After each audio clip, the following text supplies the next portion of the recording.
Bom, hoje então a gente conversa um pouquinho sobre este livro imenso chamado Os Noivos, do autor italiano Alessandro Manzoni. Este livro começou a ser escrito em 1821, teve sua primeira publicação em 1827, só que lá em 1840 o autor dá uma revisada no texto.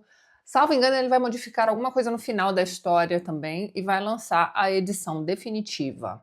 Isso só em 1840, quase 20 anos depois. Mas de lá para cá, este livro é considerado um dos maiores, se não o maior romance da língua italiana, de todos os tempos mesmo. E me refiro não só ao tamanho, obviamente, mas também em importância. O que acontece? Se a gente pensar em literatura italiana, e aí é importante que vocês entendam que na época em que Alessandro Manzoni viveu, a Itália ainda não era unificada, mas aquela região já era chamada de Itália. Alessandro Manzoni vive quase 100 anos, então ele nasce no final do século XVIII e falece no final do século XIX. Durante boa parte do século XIX, a Itália passou por um período chamado Risorgimento. E nesse período você teve diversos movimentos revolucionários, enfim, a ideia era realmente unificar ali a Itália, mas existia toda uma interferência, digamos assim, do Império Austro-Húngaro. Eu sei que esse período se encerra sem que a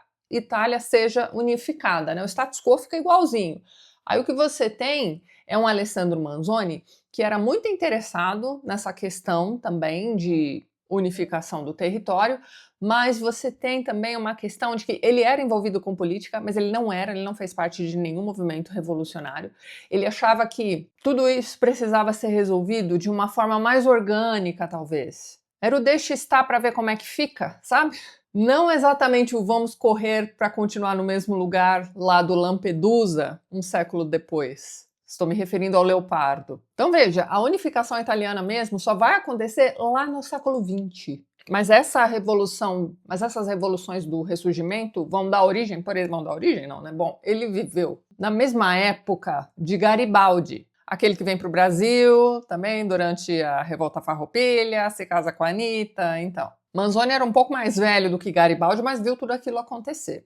Tudo isso, né, toda esta volta para a gente voltar à informação de que este aqui é um dos romances, se não o romance mais importante da língua italiana. Então vamos retomar o raciocínio, como eu ia dizendo para vocês. O principal trabalho literário da língua italiana, que começa como dialeto florentino, mas que depois vai se desenvolvendo no italiano que a gente conhece hoje em dia, isso leva tempo, é obviamente a Divina Comédia de Dante Alighieri. A Divina Comédia é como se fosse assim a pedra fundamental da literatura italiana. E é uma das pedras fundamentais da literatura, ponto final. Então quando a gente diz assim, Alessandro Manzoni é o escritor mais importante, a gente está considerando que Dante é hors concours. Dante está em outro patamar, está em outro whatever, tá? O Manzoni é o cara, assim, fazendo uma comparação bem rasteira, tá? Mas eu acho que procede no fim do dia, né? Que é a questão de que ele seria mais ou menos o Cervantes da literatura italiana. Porque Os Noivos consolida um estilo de escrita que vai se tornar depois o romance moderno. Lembrando que moderno não é contemporâneo. Então, quando você pega um livro desse para ler, que foi escrito no século XIX, ele tem todo o rococó do século XIX. Então não é um texto facinho de ler. Se você já tem o costume de ler romances do século XIX, se você gosta de romances vitorianos, por exemplo, você vai pegar Os Noivos e vai ler tranquilamente. Agora, se este é o seu primeiro passo aqui com relação à literatura clássica, você vai penar um pouquinho aqui para a leitura dos Noivos, tá? Segundo informações colhidas, as traduções que nós temos aqui no Brasil são problemáticas. Então eu vou atribuir o fato de que este livro não funcionou 100% para mim a este dado, tá? Que eu não sei se é acurado, como eu disse para vocês. Meu italiano, né, vergonha para mim, para minha vaca, e, enfim, eu não falo esse idioma. Não, tem uma irmã que tá morando lá, bom, enfim. Mas eu ainda não me movimentei. Até o fim da vida falarei este idioma, aprenderei a ler e lerei no original. Mas o que eu posso fazer é para uma segunda leitura, porque este livro me interessa. Ele tem aspectos que me interessam. Então, eu quero gostar dos Noivos, sabe? Eu acabei adquirindo, mas vai demorar para chegar ainda, a edição da Penguin gringa, tá? Você tá vendo a capinha aí do lado. Fica a talvez recomendação, porque Vocês vão ver aí nos comentários. Vai ter gente dizendo, realmente, eu cotejei e está faltando coisas nesta edição brasileira. Ou nesta, enfim, já existem algumas edições dos Noivos por aí. Então vamos colocar a culpa nos outros, né? E vamos dizer que eu não gostei por causa da tradução, tá? Eu estou brincando. E não é que eu não tenha gostado deste livro. Este livro tem episódios sensacionais em meio a uma, eu vou chamar de enrolação aqui. Mas é uma questão folhetinesca do século XIX. São características daqueles romances que você precisa superar, porque eram uma marca do tempo. Enquanto antigamente eles se demoravam fazendo as descrições, e todos vocês já fizeram a minha masterclass, a gente fala bastante sobre isso também. Então, naquela época, era preciso que você imaginasse com riqueza de detalhes aquilo que está sendo escrito. Então, sim, as descrições, o contexto do lugar, ele vai ser muito mais esmiuçado neste romance, não é à toa o tamanho, né? Neste tipo de romance, do que no romance contemporâneo. O romance contemporâneo, ele tem uma linguagem mais cinematográfica, ele insinua alguma coisa e você já consegue imaginar aquilo ali, ou deveria. Muita gente não imagina nada enquanto está lendo. Mas deveria, porque isso te ajuda a memorizar as partes importantes, aquilo que você está realmente valorizando naquilo que você está lendo. Então, se você tem esse tipo de dificuldade, Masterclass do TLT, link na descrição. Mas então, tudo isso para dizer para vocês que me parece que a importância deste livro está mais ligada ao romance moderno do que a qualquer outra coisa, tá? Ele é um fundador deste gênero literário num país muito mal acostumado com Dante, tá? Pô, você tem Dante, o que mais você precisa, né? E tem outro detalhe também, este livro é provavelmente o livro mais lido na Itália. Mas tem um motivo para isso. Este livro é lido e relido nas escolas, mais ou menos no mesmo movimento de Machado de Assis, por exemplo. Então, é dito, segundo informações colhidas, me corrijam aí, se vocês se educaram na Itália, o sistema tem outros nomes, obviamente, o sistema escolar, mas é dito que, segundo informações colhidas, este livro é trabalhado no primário e ele é relido no segundo grau também. Então você passa sua vida escolar lendo Os Noivos e, se você fizer letras, se você estudar literatura na universidade, periga você ter de ler esse livro uma terceira vez. É uma daquelas histórias super conhecidas, então, do mesmo jeito que aqui no Brasil, você pode não ter lido Dom Casmurro, mas você sabe que tem uma questão de traição, tudo realmente... Bom, enfim, você não precisa ter lido. Você já ouviu isso daí 1 milhão de vezes e você pode ter permanecido acordado durante as aulas da escola também, que Dom Casmurro era mencionado. Você não precisa necessariamente ter lido o livro para conhecer aquela história. É mais ou menos a mesma coisa que acontece aqui com Os Noivos. Mas essa história faz parte do cânone da literatura italiana e foi readaptada aí para diversas formas de arte, digamos assim. Então, logo depois não, vai. Alguns anos depois da publicação do livro definitivo, então lembra que isso aconteceu em 1840, em 1869 sai uma ópera, tá? Baseada aqui neste livro. Chique, não? Pois é. Aí no século XX, você tem inúmeras adaptações para o cinema e para a televisão. Desde o cinema mudo já existia lá uma adaptação dos Noivos. Há pouco tempo nós tivemos aí um papa chamado Francisco, que recomendava este livro aqui para jovens casais que estavam cogitando casamento. Então, antes de casar, leia Os Noivos. Era essa a recomendação do Papa. Agora, para entender este livro, talvez seja importante saber algo sobre as questões espirituais aqui do autor do livro, já que elas estão presentes aqui praticamente no livro todinho, bem? Sua própria experiência durante seu processo de conversão está representada aqui neste livro, nas conversões de principalmente 2 personagens. Nós temos o Ludovico, que depois vai ficar conhecido como Frei Cristófaro, e nós temos um outro personagem maravilhoso aqui neste livro chamado O Inominado. Ele não tem nome, né? Aliás, os 2 são os melhores personagens aqui deste livro. Na minha opinião, gente, tá tudo certo se vocês preferem outras, enfim. Esse Frei Cristófaro aí é o seguinte, antes dele entrar para uma ordem religiosa, ele era um jovem comum de origem modesta, que um belo dia vai se envolver em uma encrenca com um nobre da região. O Frei Cristófaro, ele não vai levar desaforo para casa, ele é um cara com um senso de justiça e dignidade também, não é porque ele é pobre que ele tem que aceitar qualquer coisa. Então, essa discussão que ele vai ter com esse nobre vai degringolar e nós chegaremos a ter aí um duelo. E o que vai acontecer durante este duelo? Tragédia, obviamente. Ele vai matar o seu oponente, né? Ele vai matar o nobre. No meio do entrevero todo, você tem um cara que estava acompanhando, né? Porque você precisa, né? Para as diretrizes do bom duelo, você precisa ter sempre uma pessoa te acompanhando. Então, essa pessoa que vai acompanhar o Cristófaro, que ainda se chama Ludovico aqui, vai perecer também durante essa... Ele vai defender, né, o Ludovico e vai morrer também. Então, nós temos uma questão desse jovem se sentindo extremamente culpado. Ele vai carregar essa culpa para o resto da vida, mas ele vai tentar expiar esta culpa, fazendo o quê? Deixando tudo que ele... Lembra que ele era de origem humilde, mas tudo que ele tinha ele vai deixar para a viúva e vai ingressar numa espécie de convento. É assim que ele vai trocar de nome, né? Vai deixar de ser chamado de Ludovico e passa a ser chamado de Frei Cristóforo. E ele é a representação da boa igreja, porque aqui nós vamos ter também padres covardes, padres corruptos, você vai ter toda uma representação da Igreja Católica da época aqui neste livro. Mas o destaque sempre será para as boas pessoas. Este é aquele tipo de livro satisfatório do ponto de vista de quem espera bons finais. Só lembrando que Frei Cristófaro carrega um remorso, carrega uma culpa. Então vai existir, óbvio, né? Ele passa por todo um período de redenção, de ajudar o próximo e etc. Mas ele também terá um fim, de certa forma, trágico.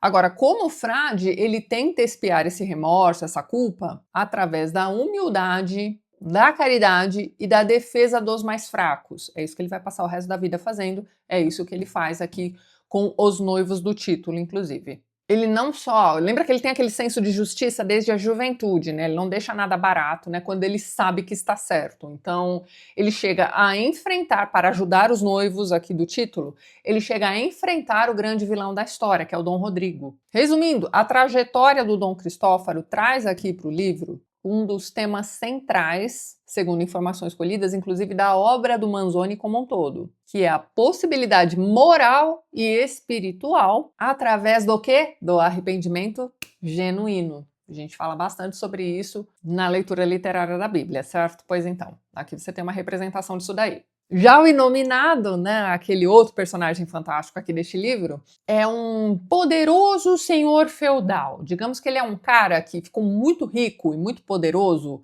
por meio da criminalidade, tá? Então ele é tipo um chefe do PCC, um chefe da máfia italiana da época, enfim, ele mora lá num lugar super isolado, é um castelo praticamente onde ele vive, tá? Mas ele tá lá por meio de todas as coisas erradas que ele fez a vida inteira. E assim, todo mundo sabe que ele é uma pessoa horrível. Ele é inominado porque, assim, ninguém quer nem saber o nome dele. É aquela coisa do... aquele cujo nome ninguém pronuncia, sabe?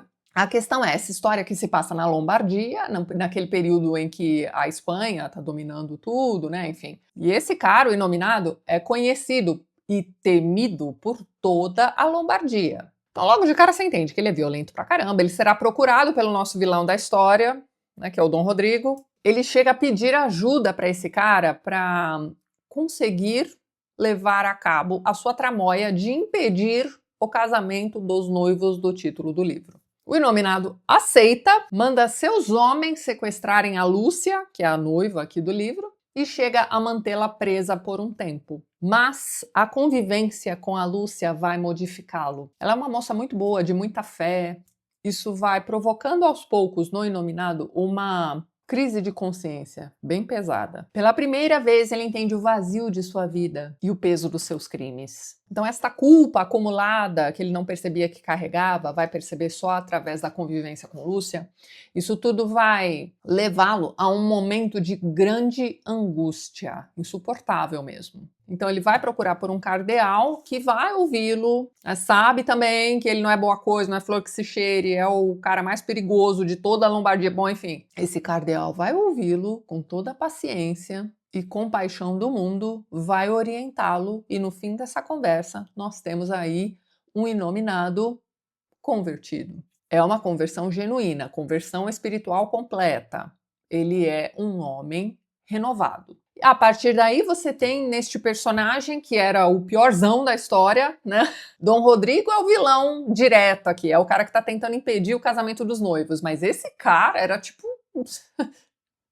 Vocês já entenderam? De repente, não é de repente, mas enfim, ele vai libertar a Lúcia, vai renunciar à violência, passa, olha que interessante, a reparar os males que ele havia causado e passa a utilizar a sua influência. Lembra que ele era o senhor feudal do momento ali, o cara que tinha mais terras, o mais poderoso, né? Ele passa a utilizar esta influência boa para proteger os mais fracos. E aí, meus amigos, os fins justificam os meios? Será que essa é uma questão para a gente discutir aqui a partir do Inominado dentro deste livro, mesmo porque ele passou por uma conversão genuína. Da metade para o final do livro, ele é um grande benfeitor. Este é outro dos grandes pontos aqui do livro. Essa conversão genuína do Inominado representa a possibilidade de redenção, mesmo para aquelas pessoas que viveram na lama, mergulhada até o pescoço no mal. Até mesmo essas criaturas, ao se arrependerem genuinamente e virarem o jogo, que é o que acontece aqui, você tem aquele movimento dos últimos que serão os primeiros. Pronto, acabei de contar para vocês os 2 episódios mais legais deste livro. É óbvio que tem mais algumas passagens interessantes aqui. Tem todo um contexto histórico que vale muito a pena prestar atenção também. Eu vi algumas pessoas reclamando, né, dentro do Goodreads, de toda, não vou chamar de digressão, porque está muito bem localizado aqui dentro do livro, né? Tá bem, é um pano de fundo histórico, porém ele passa um tempo te contando detalhes da peste bubônica.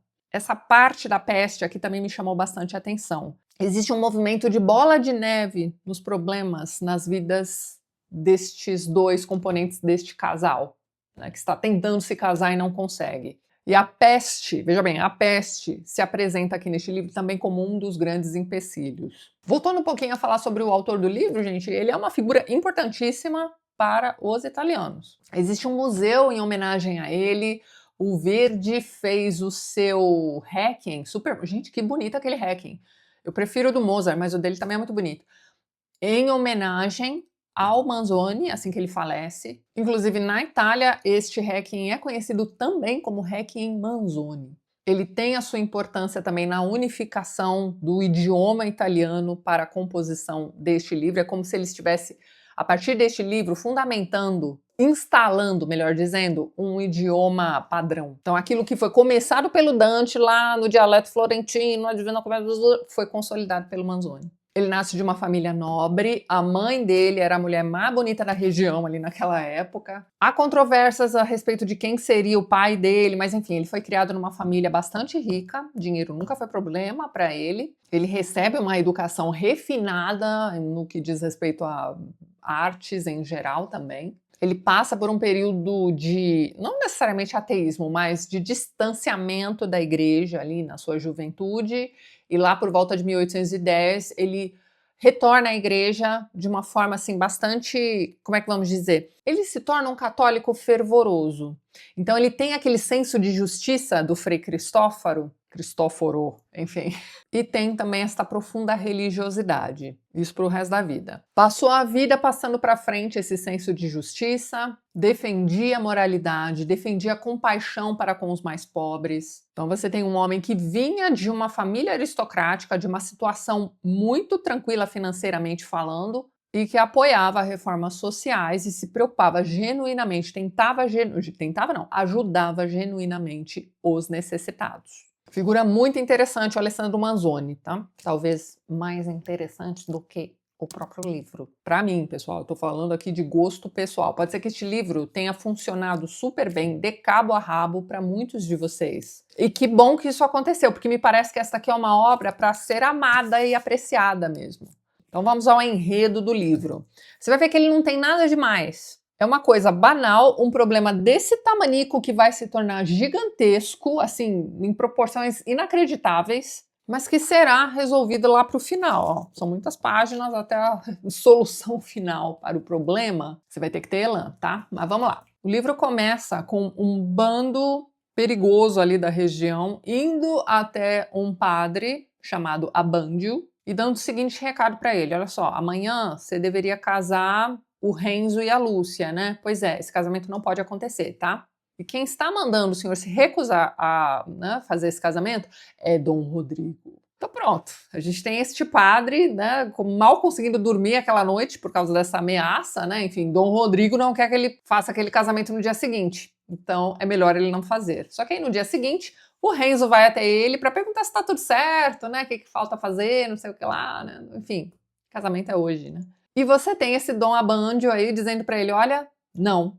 E aí ele começa a dar umas desculpas burocráticas, já precisamos adiar este casamento, não sei o que lá, e o Renzo tá assim, mas olha, a gente só precisa vir aqui, casar e acabou. Qual é a dificuldade? E o padre vai trocando os pés pelas mãos ali, não consegue explicar para o Renzo. Renzo fica cabreiro e ele vai descobrir depois o que é que está acontecendo. Então vamos lá. Quem vai contar é a própria Lúcia. Isso demora um tempo aqui. Lúcia, um belo dia, estava passeando pelas ruas da Lombardia e ela vai ser, não exatamente interpelada, mas Dom Rodrigo, que estava lá com seus amigos de farra, acaba fazendo uma aposta de que ele passaria uma noite com aquela moça. É mais ou menos esse o entrevero. Então, para que ele cumpra esta aposta, é preciso que essa moça permaneça solteira. É uma aposta aí que, além da alta quantia que ele receberia, existe uma questão de honra também, né? Ele leva muito a sério esta aposta, tá? Então, este casamento seria um empecilho, seria uma dificuldade que ele não quer ter, obviamente. O Renzo e a Lúcia são personagens super simples da Lombardia. Eles são funcionários de uma tecelagem, então assim, você vai vendo que todo o entrevero acontece porque eles querem se casar. Mas esse casamento não pode acontecer por causa da aposta idiota que o Dom Rodrigo fez. Dom Rodrigo vai levar esse entrevero muito a sério, né? Então começa ameaçando o padre, então ok, temos aqui um empecilho, esse casamento não vai acontecer no dia certo. Você vai passar o resto do livro lendo sobre como este casal está tentando se casar e não conseguindo. E tudo começa pelo umbigo do Dom Rodrigo aqui, tá? Mas lá atrás, né, lá no logo depois do casal saber que eles, né, estão impedidos de se casar, você tem ali a família tentando resolver esse entrevero. Então a primeira coisa que eles procuram é um advogado. Então o Renzo acha que a lei vai protegê-lo contra Dom Rodrigo. Lê do engano. Esse advogado também vai se recusar a ajudar o Renzo, ele é meio que envolvido também com o Dom Rodrigo. Renzo sai dali arrasado porque ele percebe que a justiça favorece os poderosos. Enquanto isso, a Lúcia e a mãe dela, essa mãe é uma mãe solteira, não se sabe a respeito do pai da Lúcia, mas enfim, elas vão procurar um outro padre, que é o Frei Cristóforo. Ele que conhece muito bem aquela família, conhece o Renzo também, se compadece, ele que tem aquele senso de justiça, né, vai fazer o quê? Vai enfrentar Dom Rodrigo. Ele tenta convencê-lo a desistir, né, desse empecilho que ele está criando, esse empecilho absolutamente idiota que ele está criando para o casamento dos dois.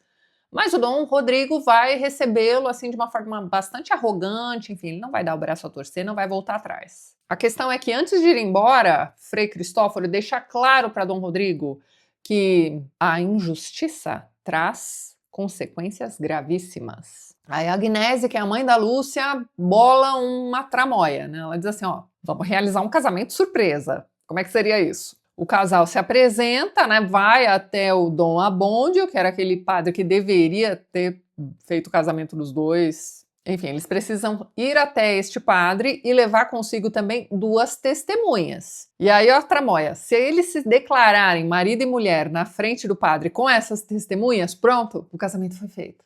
Parece fácil, né? Pois é. Se desse certo, pronto, é um casamento válido, mas não vai dar. A própria Lúcia tem uma crise de consciência, né? Isso seria enganar o padre, né? Eles estariam fazendo uma tramóia que não é o correto a se fazer, né? Lembra que a Lúcia é um epítome da bondade aqui dentro deste livro. Da bondade, da moralidade, enfim. Nesse meio tempo, nós temos Dom Rodrigo observando que, ok, ele impediu o casamento, mas ele ainda não conseguiu a Lúcia. Então ele começa a pensar, o que posso fazer, né? Posso sequestrá-la. Então nós temos aí dois planos que não vão dar certo, né? Do casamento surpresa e do sequestro da Lúcia pelos homens do Dom Rodrigo. Mesmo porque a Lúcia não está em casa, ela está lá no Dom Abbondio tentando fazer a Bom, enfim, o padre não cai na ideia do casamento surpresa, a menina ainda está se sentindo culpada, então o negócio não vai dar certo. Porém, uma coisa boa que sai daí é o fato dela não estar em casa no momento em que o rapto aconteceria. Nisso você tem esses bandidos espalhados pela cidade, procurando pela menina, e você tem, então, uma questão de que estamos todos percebendo que as coisas estão ficando perigosas demais para este casal. Se aqueles homens de Dom Rodrigo os encontrarem, vão fazer maldade, né? Obviamente. Então nós temos uma fuga do Renzo, que vai se separar da Lúcia e de sua mãe, mas os três precisam fugir, veja bem. Então o Renzo vai para Milão, enquanto a mocinha, né, a Lúcia e sua mãe, vão para Monza. Quem vai ajudar nessa fuga é o Frei Cristóforo mesmo. A partir dessa separação, ó, tudo começou com uma bobaginha lá atrás, né? Então, agora nós temos essa fuga, cada um dos noivos agora está numa região diferente da Itália, nós vamos acompanhando os entreveros que estavam acontecendo por lá. Aliás, a história se passa no século XVII, ali ao redor do período da Grande Peste de Milão, veja bem. Quem é que está indo para Milão? O Renzo. Por intermédio ali do Frei Cristóforo, vai ficar tudo bem para as duas moças, né, para Lúcia e sua mãe, só que elas vão parar num convento de Monza. O que tem lá no convento de Monza? A freira de Monza, tá?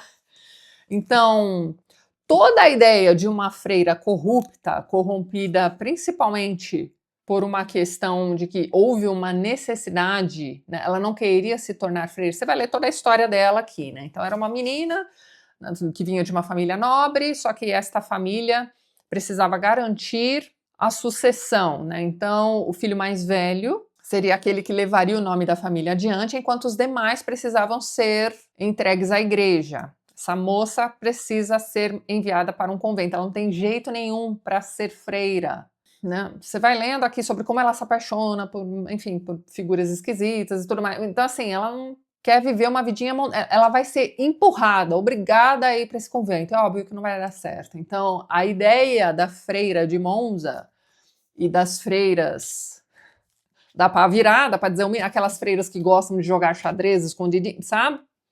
Partem deste livro aqui. Por que eu estou dizendo isso? Se você já assistiu algum filme do Pasolini, né, você já deve ter entrado em contato com uma história dessas. Precisa ver um filme do Pasolini? Só se você não é uma pessoa fofa, tá?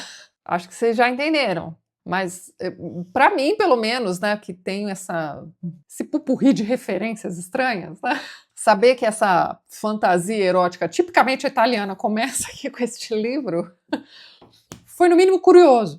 Voltando ao livro, né, as duas serão aceitas no convento de Monza, né, vão receber abrigo ali. Num primeiro momento, parece que o lugar é super seguro, tá tudo certo. Mas a freira, que é a madre ali superiora do lugar, ela é da pá virada, como eu disse para vocês. Então, aos poucos, a gente vai percebendo que ela é imoral.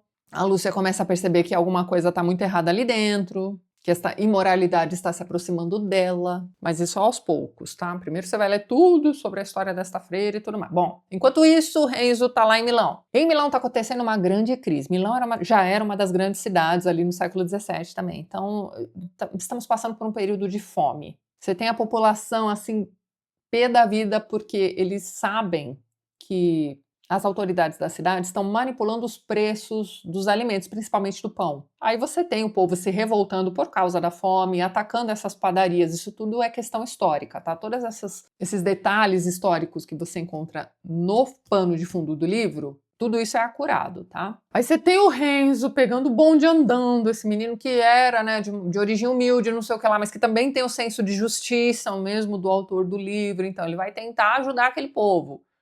Vai se envolver nos entreveros. A questão é que ele acabou de chegar, então ele não está compreendendo direito o que está acontecendo, né? A questão política do lugar. Existe um entorno todo complexo, ele está só se inserindo ali e tentando ajudar aquelas pessoas que ele está vendo na rua mesmo. Só que chega uma hora que ele se sente tão confortável ali na sua alta moralidade que ele vai, não é que ele diga besteira, mas ele vai falar publicamente para ajudar aquelas pessoas. Isso vai chamar a atenção das autoridades. E ele vai ser preso. Primeiro ele vai ser enganado por uma dessas figuras que estão próximas a ele aí nesse momento, né? Ele vai para uma estalagem, essa pessoa começa a dar muito álcool para ele beber e ele começa a falar bobagem, vai contar a história dele, os empecilhos para o casamento, não sei o que lá. Revela o próprio nome, que é uma coisa que não se faz, né? Bom, enfim. As autoridades agora estão atrás dele para prendê-lo. Afinal de contas, ele se torna um agitador perigoso, veja bem. Ele vai ser preso, mas aí a própria população que já estava apegada a ele vai ajudá-lo a fugir. Aí ele vai parar em Bérgamo, lá ele tem um contatinho também, um cara que vai arrumar um emprego para ele não pode dizer o próprio nome, ninguém pode saber que ele está fugindo das autoridades de Milão. Então ele acaba ficando por ali durante um tempo para trabalhar, está vivendo no anonimato, né, digamos assim, está escondido, morrendo de saudade da Lúcia, enfim, né, a Lúcia ainda está lá naquele convento. Pois muito bem. Nisso nós temos Dom Rodrigo virado do capeta, porque a coisa tá ficando cada vez mais difícil. Essa menina foi parar num convento. Como é que ele vai conseguir raptá-la dali? Então ele vai procurar ajuda com alguém que é pior do que ele. Ou seja, o Iluminado. E o Iluminado, curiosamente, vai aceitar ajudar Dom Rodrigo. Para isso, o Inominado tem o contato de um dos amantes daquela freira de Monza. E aquele convento, que deveria servir de abrigo para ela e para sua mãe, acaba se tornando uma grande armadilha, veja bem. Então vai haver uma tramóia, a Lúcia vai ser raptada daquele convento, os homens do Inominado a levam para o castelo dele. A Lúcia está numa situação que, coitada, né? Ela estava ali naquele convento de freiras corruptas, para dizer o mínimo, sentindo que alguma coisa ia acontecer com ela em algum momento. Aí ela vai ser raptada pelos homens do Inominado, veja bem, vai parar no castelo, na masmorra do castelo dele. Perceba como a bola de neve vai só aumentando. O Renzo tá lá sendo procurado pela polícia, ó, tá um chuchu, né? Na primeira noite que ela passa no castelo do Inominado, ela vai rezar fervorosamente para a Virgem Maria e vai fazer uma promessa. Ela promete, num ato que eu diria que é meio egoísta, vamos ver se vocês concordam comigo, mas ela decidiu sozinha, prometer à Virgem Maria para se manter viva, veja bem, a questão ali, integridade física é preservação de vida, tá? Para se manter viva, ela promete à Virgem Maria que não vai se casar com Renzo, né? Ela renuncia ao casamento e vai permanecer virgem para o resto da vida. Então ela faz esta promessa para a Virgem Maria, veja bem, num momento de muita necessidade. Ela está temendo pela própria vida. Só que veja bem, meus amigos, o Renzo está lá se lascando em Bérgamo agora, né? Quase se lascou de vez em Milão e agora está lá, só esperando a poeira baixar para se reencontrar com Lúcia, para finalmente se casar e tudo mais. Enquanto isso, a moça está lá fazendo, tô com medo, vou fazer uma promessa aqui para a Virgem Maria. Eu achei isso meio estranho aqui nessa história, tá? Mas enfim, isso vai ter um desdobramento ali na frente. Aí tem aquela desculpa, né? Você vai lendo aqui o narrador, depois quando existe uma confissão, quando existe, né, um Frei Cristóforo entrando em contato com essa promessa também, você vai ler sobre isso, sobre como esta foi uma promessa feita em meio ao medo e à aflição. Por isso, se ela for rompida, né, a Virgem Maria não vai ligar. Essa parte do livro eu não comprei nem um pouco, tá, gente? A gente está falando de um povo muito católico no século XVII. Bom, enfim, lembra que a Lúcia está lá presa no palácio, né, no castelo do Inominado. Eles vão ter algumas discussões, algumas conversas. O Inominado vai começando a se abalar, né, a ter o seu interior abalado pela presença de Lúcia ali. Essa moça de fé inabalável, veja bem. Inabalável pero não muito. Bom, enfim. A questão é que a pureza, o sofrimento e a fé dessa menina acabam despertando nele aquela crise moral que eu já tinha comentado com vocês. Então essa, como eu disse para vocês também, é a primeira vez em que ele vai experimentar um arrependimento genuíno. Daí para frente nós temos a conversão. Depois disso, parece que a coisa vai ser resolvida, porque ele vai liberar a Lúcia, vai ajudá-la a se reencontrar com a mãe. Mas cadê o Renzo? Ainda tá lá em Bérgamo. Aí é óbvio que Lúcia vai para Milão, mas aparentemente é para onde ela deveria ir para se sentir segura, porque, né, ela já colocou na cabeça que não vai mais se casar com Renzo. A distância ainda existe, nós temos uma situação de guerra ali na Lombardia também. As aldeias são todas invadidas, enfim, estamos em situação periclitante ao quadrado. Com a guerra, a fome aumenta, a desordem social dentre os sobreviventes vai aumentando ainda mais. Você tem o destino destes noivos, né, se misturando com a tragédia daquele povo, né? Então, um sofrimento individual, ou em dupla, né, enfim, passa a se tornar um sofrimento coletivo também. Eles estão distantes, mas existe uma distância sendo mais confirmada ainda por conta dessa situação de guerra. Com essa desgraceira que está acontecendo, o que vai acontecer? A peste nunca fica mais fácil, muito pelo contrário, é a bola de neve que eu falei para vocês. Agora nós temos a peste se instalando naquela região. Então, no começo, ó, como em qualquer epidemia, você tem o pessoal dizendo assim, isso aí não é nada, vai passar. Então, essa é uma das partes mais interessantes desse livro, é uma parte longa, tá? Você vai ler sobre como esta peste chegou à Lombardia, como ela se espalhou, como ela foi catastrófica. Você vai lendo todos os desdobramentos. Essa é uma parte muito interessante do livro, sério mesmo. E aqui você vai encontrar uma das cenas mais tristes que eu já li na minha vida. Então, você tinha um lugar para onde as pessoas mais doentes, mesmo, aquelas aparentemente doentes, eram levadas, um lugar chamado Lazareto, e você tinha também transportes, né, que passavam pelas ruas recolhendo os corpos. Gente, eu vou contar para vocês, mas isso acabou comigo. Depois que a gente vira mãe, essas coisas deixam a gente 1000 vezes mais triste. Bom, enfim, é uma cena bonita e que vai acabar com você, tá? Não adianta eu te contar, você tem que ler. Você tem uma mãe carregando uma filhinha no colo para entregar para esse pessoal que está recolhendo os corpos. Cara, que cena, é para acabar com você. E aí ela entrega a menina, se despede, é super bonito. Em meio a toda essa tragédia que está acontecendo, você começa a ouvir boatos de pessoas que estariam espalhando a peste de propósito, sabe? Então, além do medo da doença, você passa a ter o medo dessas pessoas também. Cara, é uma ladeira abaixo impressionante aqui neste livro. E tudo isso parece que está acontecendo para impedir que os dois se casem, porque a história começa assim, entendeu? Mas aí o que vai acontecer? A providência divina. Você vai ter alguns personagens aqui do livro que vão ser acometidos pela peste. Então, nós vamos passar por algumas perdas de personagens que a gente gosta. Mas sabe quem vai pegar a peste também? Dom Rodrigo. Dom Rodrigo vai ser traído por uns capangas seus ali que vão roubá-lo também, mas que também vão pegar a peste, tá? Sabe? Você vai vendo assim os castigos vindo a galope para o pessoal que é malvadão aqui neste livro e que não passou pela conversão genuína. O denominado está salvo. Aí nós temos momentos bem dramáticos do Renzo voltando para Milão, procurando pela Lúcia, indo a esses hospitais, indo ao lazareto procurar por ela, achando que ela já morreu. E fica boa parte aqui do livro essa ideia em suspenso. Parece que isso realmente aconteceu. A gente também começa a achar que a Lúcia morreu. Mas ela, na verdade, está ali naqueles hospitais ajudando os doentes. O reencontro vai acontecer. Ela, no primeiro momento, ela vai repudiar o Renzo pra caramba. E aí depois descobre-se que ela fez essa promessa. Aí nós temos o padre Cristóforo indo até ela para tentar entender direitinho o que é que está acontecendo, já que agora que finalmente os dois estão juntos, né, o Renzo também já viu, né, com os próprios olhos nisso, dele ficar procurando pela Lúcia nesses abrigos, né, ele vai dar de cara com o Dom Rodrigo também padecendo da peste. Então, assim, eles estão livres para se casar. Mas ela tem essa dívida, entre aspas, né? Ela fez essa promessa e ela não pode quebrá-la, obviamente, né? Afinal de contas, ela foi salva pela Virgem Maria. Então o Frei precisa intervir. O que é que ele vai fazer, né? Ele começa dizendo que naquele momento em que ela fez aquela promessa, ela não estava livre. Ela estava passando por um momento de extrema pressão psicológica. Estava aterrorizada mesmo, achando que algo terrível poderia acontecer com ela a qualquer momento. Então o medo extremo a levou a fazer aquela promessa.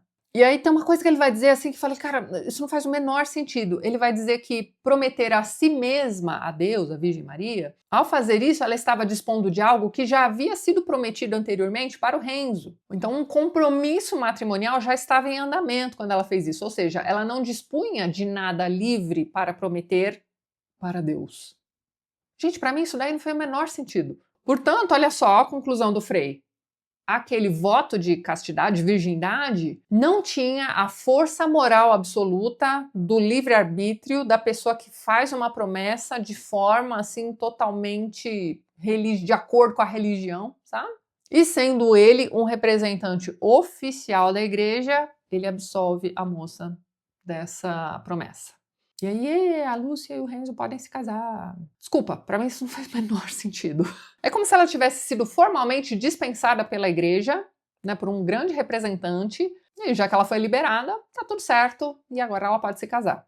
O que mais? Acho que faltou dizer também que o Renzo vai perdoar genuinamente Dom Rodrigo, naquele momento em que ele o vê ali nas últimas, né, no lazareto. O Frei Cristóforo está junto com ele, vai lembrá-lo de que a vingança não lhe pertence, né, não faz parte de você, então realmente ele perdoa e let it go. E é isso, o livro acaba bem. O final é bastante satisfatório do ponto de vista de quem passou muito tempo lendo este livro. Esta edição é bastante ilustrada, as ilustrações são as ilustrações clássicas, né, das edições italianas mesmo, mas a mancha do livro tá, você se prepara aí. Eu não sei se tem edição para Kindle, mas talvez seja melhor. É um livro muito bonito, tá? Mas a linguagem, né, o estilo antigo, né, as digressões do narrador aqui, conforme você vai lendo, a não ser no momento da peste ali, são coisas que você precisa realmente ter elan para atravessar, tá? Os diálogos são todos bastante dramáticos, mas é uma questão da época também. É tudo questão de gosto, gente. A história em si é até legal. Eu não comprei o desfecho. Eu não comprei a solução da promessa que a menina fez. Desculpa. Não fez o menor sentido para mim. Mas você percebe o movimento que foi feito, né? Ó, o casamento ia acontecer, aí houve um empecilho, aí de repente houve outro empecilho, e outro, e outro, e outro, e outro. De repente a peste, sabe?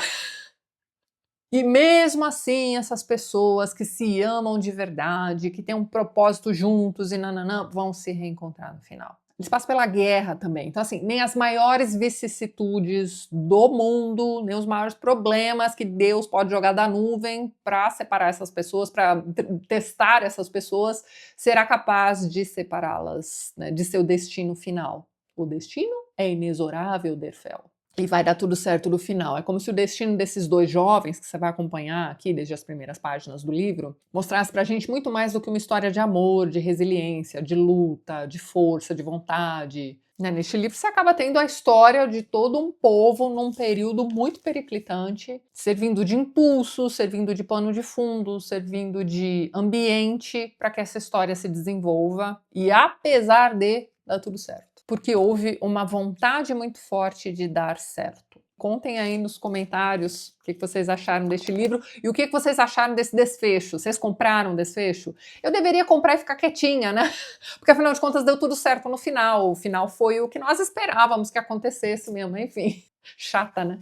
Esse é um livro que eu ainda quero reler em algum momento. Vou cotejar com a tradução da Penguin gringa. Vamos ver, talvez eu goste mais ainda. Se eu fosse uma pessoa que atribui números, né, número de estrelinhas, né, que classifica dessa forma as leituras que faz, eu diria que este livro foi para mim um 7. Não é ruim, perceba. As partes que eu gostei muito. Os personagens dos quais eu gostei, eu adorei. Então, para mim, pessoalmente, é um livro que requer releitura ainda, pessoal. Mas é isso então, eu vou ficando por aqui. Antes de encerrar este vídeo, gostaria de mais uma vez agradecer a todos os apoiadores do canal. Na descrição do vídeo você encontra os links para os perfis literários do pessoal que apoia o TLT e que também produz conteúdo sobre livros aqui no YouTube e no Instagram. Caso você queira se tornar um apoiador do canal, já deixo aqui meu muito obrigada de coração. Dê uma olhadinha no primeiro link que eu vou deixar na descrição deste vídeo. E é isso. A gente se vê nos próximos vídeos do canal. Um beijo grande e até mais.